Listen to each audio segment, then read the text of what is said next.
Alright, so we're behind the scenes of the fish room tour.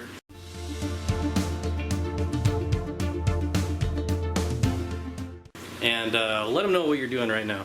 So right now, I've got the GoPro in there filming footage, and I'm doing all that for the tanks now that I've got an editor, so we can splice in extra footage, you know, like when I focus in on something and we get a glare or something like that. Instead, we can just show like an underwater shot, and you never know what you're going to see in underwater. I love watching the underwater footage because you see all these things about the fish you can't see from outside.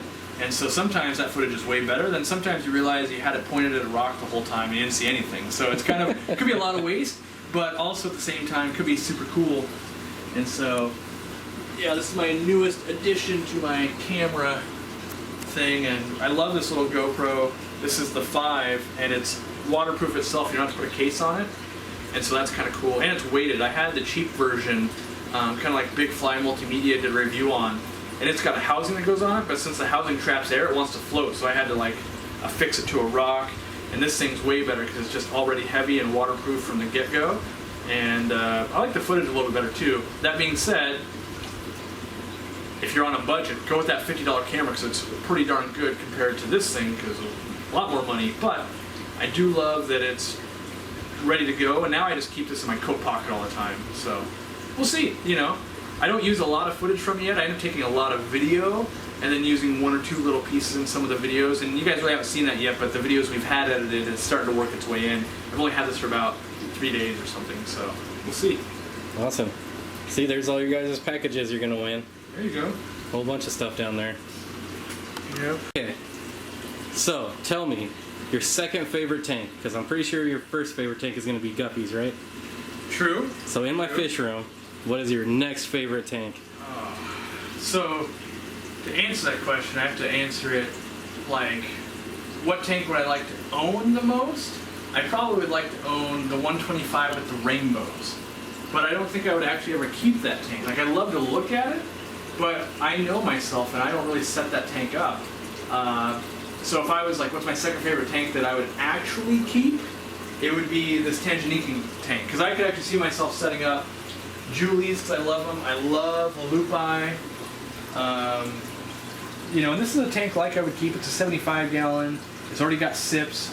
Like, I could actually do this and would do this, whereas I want that, but I'm not sure I would ever actually set it up. I've done it. My heart's still broken, basically. I had a very big group of rainbows and roseline sharks and rummy-nosed tetras, and they all died when my store flooded and that 340 gallon tank blew a seam.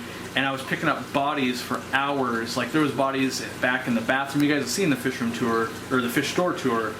And sand and water and bodies through the entire store. And that was my one serious attempt at doing big rainbows, right? And I had a lot of money in there and stuff like that, and time invested. It was just starting to get towards the like, oh man, this is really starting to look cool, and kaboom. And I haven't done any rainbows really since. But I'm considering a tank right now. You guys want to stay tuned. We'll see if I get the custom tank. If I get it built, there's a possibility of doing some really cool rainbows in there, and a lot of them, but we'll see. Can you give us any more teaser on the tank info, huh?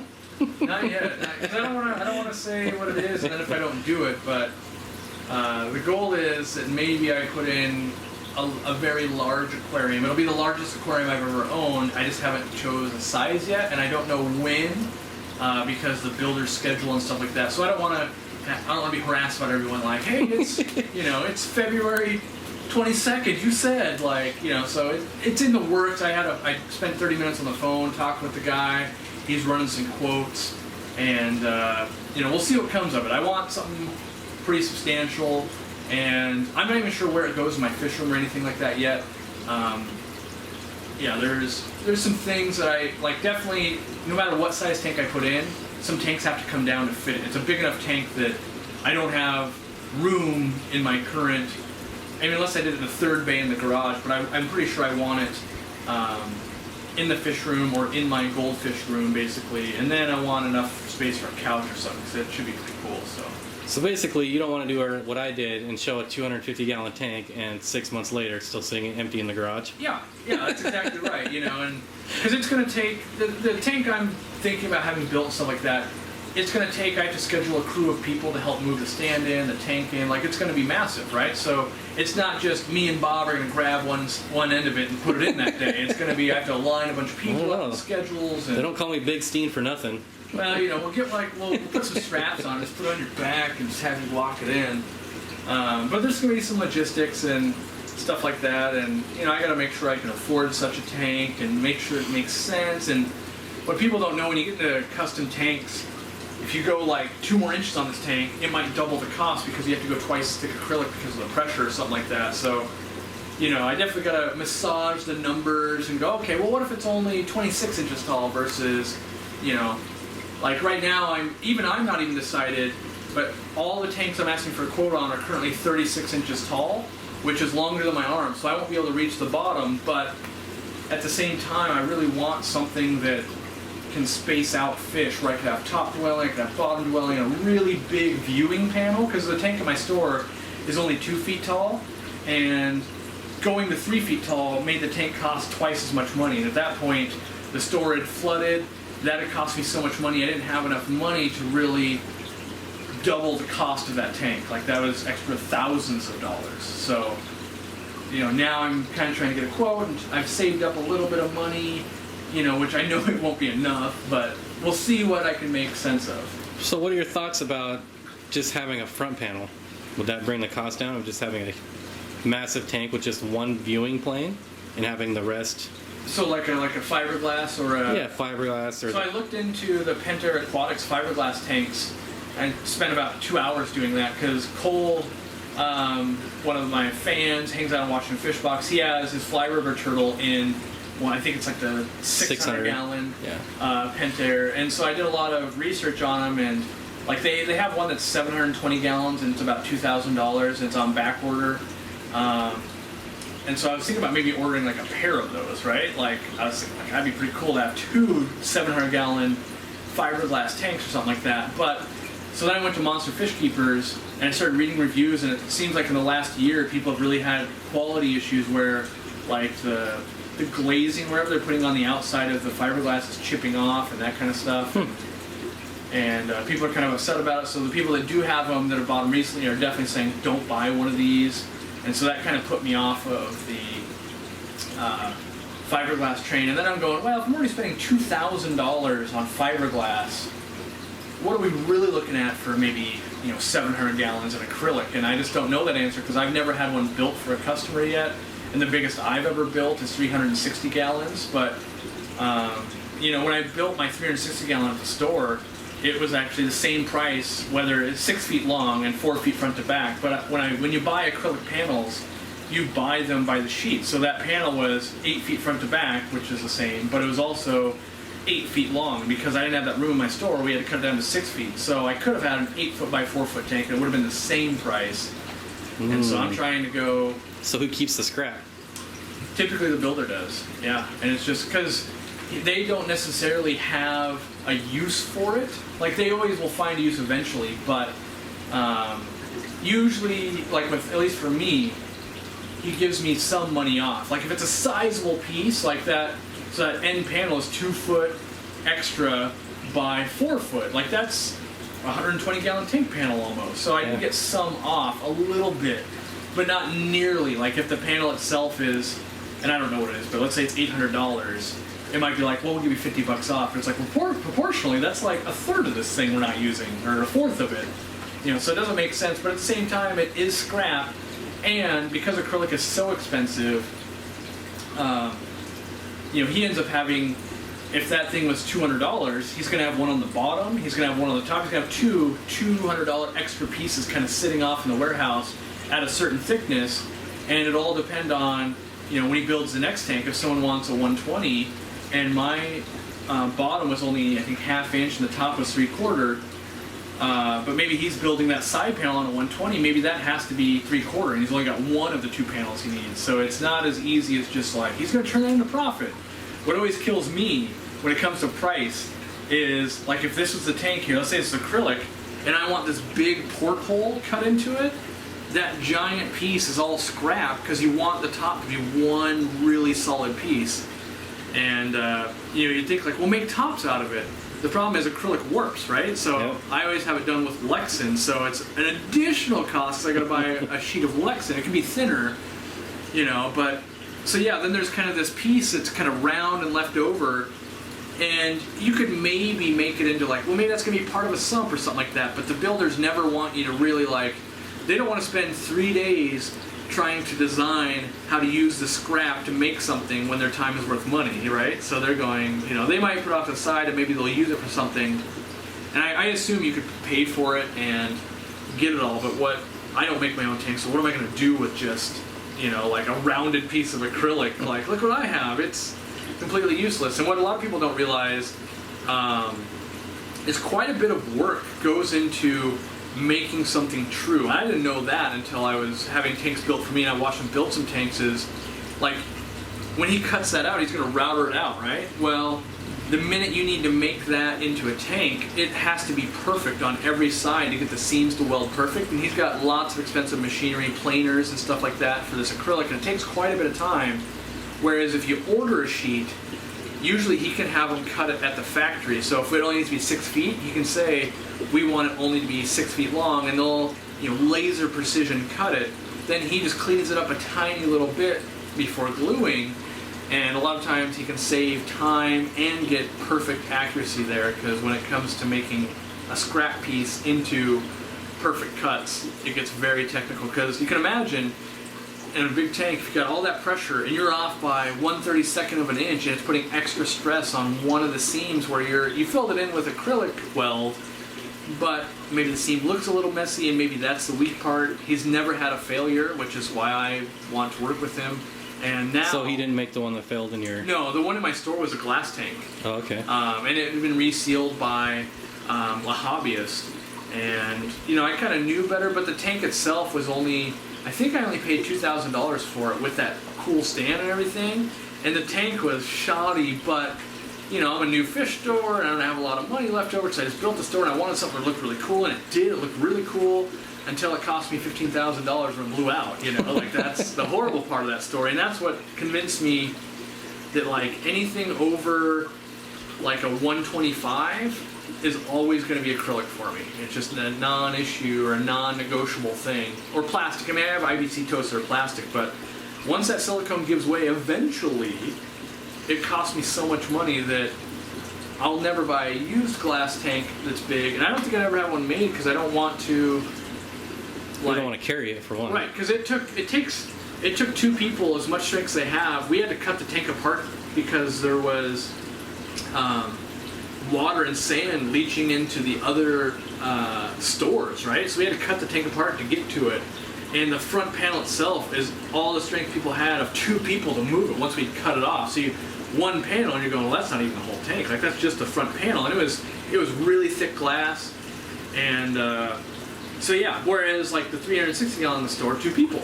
And like the 240, like it's super easy for yep. 2 people. Well, I won't say super easy, but compared to glass 240, super easy.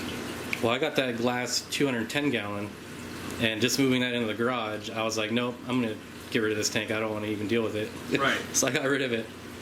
So yeah, it's definitely more expensive, but for me, being able to sleep at night and knowing it's got a guarantee, like when I bought my first tank, he was only guaranteeing tanks for 5 years. And he's like, now it's been like 5 years almost, and he's like, I still have, like it's been 20 years now, I've never had a failure. He's like, now 10 years, like I've never had a failure. I can say 40 years, doesn't matter, like I've never had a failure. And so that's when you're talking about 300, 500, 1,000 gallons, that kind of stuff, like that amount of water, even in my fish building, if 1,000 gallons of water was to hit that floor, the amount of rot and maybe I lose electrical and stuff like that, it's going to be like, oh, that's $10,000. So, imagine in this room right now, if 1,000 gallons let way, all the even carpets, if 120, all the walls, even my 125. Pop. And what people don't realize, when a panel pops, because I never experienced it, it sends a tidal wave, because it didn't just like crack and leak. It popped and the tank moved 2 feet off the wall, and it sent a tidal wave. So on the wall, it actually had sand where it washed up, you know, so it came in and washed up on the wall and then went down the store. And so you can see how high the water went from the sand and all that kind of stuff. And you can imagine how much it sucks to be picking out like dead rummy nose tetras and stuff back behind the tanks, because all the water and sand and stuff got back there. And so like all the gravels had to come out that we sell, and there was bodies everywhere behind the refrigerator, behind the toilet. Like it ransacked that place. So that's kind of when I just made the ultimatum to myself of like, never again will a big tank be not acrylic. If I can't afford it, I just won't do it until I can afford it, or something like that. Because it was the hardest day of my life probably I think I've ever had, and it was the first time where my brain actually shut down and I didn't know what to do. Like you walk into something, because I was watching my life end, right? You're going, okay, my business, if these two people on either side of me sue me, it's over. If I call insurance, it's over, because they would have to, if I called insurance, they're going to tear out all the drywall behind all the tanks, so all the tanks have to come down. That means, and you guys, anyone's dealt with insurance know that's going to take 3 months for them to repair the drywall. Meanwhile, I sell nothing for 3 months. I don't have any money to pay my employees. All those fish had to go somewhere. You know, there's all these things. So I finally muster up, okay, I'm going to call like a restoration company or a disaster company. And they flat out told me, we only respond once the damage is done. Like, they're not preventative at all. I'm like, well, if we get this water up, it's not going to be any damage. Like, well, we could be there tomorrow. And so that just wasn't good enough. So I went and I had Lamont, luckily, he grabbed a shop vac, started getting water up. I went to Home Depot and I rented a rug doctor, and we just pulled up a ton of water. And my wife brought another shop vac in, and we basically just kept getting sand. And then the guy that built my place, Andy, he came in with his shop vac, and by the time he had gotten there, which was about an hour and a half later or something like that, then we were working on cutting the tank apart and getting the water and the sand and the bodies and things like that from behind there. It was, I think we had to close for about 3 days, and everything in the store had to come out. So all the racks of like dry goods and stuff, you can't just leave it there because there could be bodies under it. There's definitely water under it. It's going to create mold, so everything had to come out. Meanwhile, people are, walking up the store like, what's going on? And it's like, well, we're not open. And so we missed, I think it happened on a Thursday. I think we missed a Friday and a Saturday. And I think we opened up again Sunday, I think. But it was working almost 24 hours a day, because once we got the water up, and by that third day, I went in that third night or whatever it was, and put baking soda over all the carpets, let that sit for hours, and then come back and vacuum it up. We moved stuff back in. I had to bring my van in. We were just loading stuff into it, because you're thinking, well, you've got all this stuff and it can't sit in your store, but you have a store full of stuff that can't be in the store. It's got to go somewhere, and it's not like I got storage units and stuff. So we moved everything out. Then we brought a lot of stuff back in. We had to put it up on blocks, and it was horrible. A horrible experience that probably should have shut the store down, and it taught me a great lesson of 360 or 340 gallons of water is devastating, and I know that even 5 gallons will ruin your hardwood floors and stuff like that. So I'm just not willing to compromise anymore. I'd rather go without than deal with those 3 days again. Even if it's at home, that's still just as bad as at the store. It cost me more money at the store than it would at home because I lost sales, but the emotional stress and the fatigue your body takes, and you can't sleep at night, and thinking is this the end? Is my career over? Was pretty stressful. So that's why now I go with the guy that guarantees his work. I've got in my own possession, I have 3 of his tanks, never failed, never had a problem. 2 of them are above 200 gallons. So I've got my wife's tank, which is a 230 gallon, the store tank, which is 360, and then I've got a 40 gallon in the fish room as well. And so this next tank will be, hopefully it should be bigger than if I combined all of those.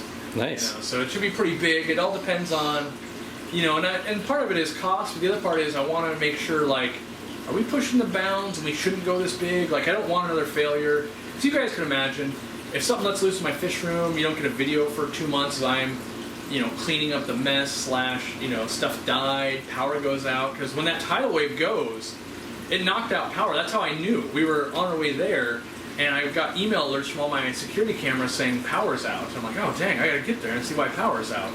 And then I saw, and it's because the water washed up and hit electrical outlets, right? And so that knocks out all the power.